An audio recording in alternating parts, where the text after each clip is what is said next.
अभी तक उत्तराखंड में ऋषिगंगा में आई बाढ़ की वजह नंदा देवी ग्लेशियर के किसी हिस्से का टूटना बताया जा रहा था, लेकिन अब भूगर्भ विज्ञानी और ग्लेशियरों के जानकार यह दावा कर रहे हैं कि ये हादसा ग्लेशियर टूटने से नहीं हुआ है। उनका दावा है कि यह हादसा भूस्खलन की वजह से हुआ है। सैटेलाइट तस्वीरों के सामने आने के बाद ये दावे किए जा रहे हैं। इसरो की बात करें तो वहाँ के वैज्ञानिकों का कहना है कि सैटेलाइट डाटा यही बता रहा है। उनका कहना है कि इस क्षेत्र में हाल ही में गिरी बर्फ एक चोटी के हिस्से के साथ खिसक गई, जिसने बड़े हिमस्खलन का रूप ले लिया। इस वजह से लाखों मीट्रिक टन बर्फ और पहाड़ी का हिस्सा भर भरा कर नीचे गिर गया, जिसने ऋषिगंगा में बाढ़ के हालात पैदा कर दिए। वहीं सैटेलाइट कंपनी प्लेनेट लैब्स की सैटेलाइट तस्वीरों से भी यही साफ हो रहा है। इन तस्वीरों में यह बताया जा रहा है कि त्रिशूल पर्वत के ऊपर काफ़ी धूल का गुब्बार दिख रहा है। घटना के पहले और बाद की तस्वीरों में यह अंतर साफ पता चलता है।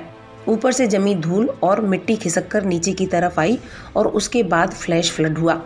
यूनिवर्सिटी ऑफ कैलगरी के जियोलॉजिस्ट और ग्लेशियर एक्सपर्ट डॉक्टर डैन का कहना है कि प्लेनेट लैब्स की सैटेलाइट इमेज की जांच करने के बाद यह दावा किया जा सकता है कि चमोली हादसा ग्लेशियर टूटने की वजह से नहीं हुआ है। यह त्रिशूल पर्वत पर हुए भूस्खलन की वजह से हुआ है। त्रिशूल पर्वत पर हुए भूस्खलन की वजह से नीचे ग्लेशियर पर दबाव बना है।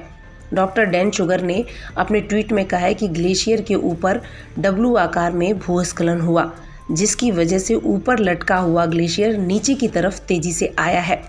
जबकि इससे पहले की रिपोर्ट में इस बात का खुलासा किया जा रहा था कि यह हादसा ग्लेशियर के टूटने की वजह से हुआ। सैटेलाइट तस्वीरों से साफ नजर आ रहा है कि हादसे के समय किसी तरह की ग्लेशियर झील नहीं बनी थी, न ही उसकी वजह से कोई फ्लैश फ्लड हुआ। प्लेनेट लैब्स के सैटेलाइट इमेजरी एक्सपर्ट ने सैटेलाइट तस्वीरों के आधार पर इस घटना की 3D इमेज भी बनाई। इसके बाद उन्होंने ट्वीट किया, त्रिशूल पर्वत के ऊपरी हिस्से में मिट्टी और धूल जमा थी, जो भारी वजन की वजह से बर्फ की मोटी परत के ऊपर गिर पड़ी। इसके बाद एक तेज हिमस्खलन हुआ, जिसकी वजह से फ्लैश फ्लड की नौबत आई।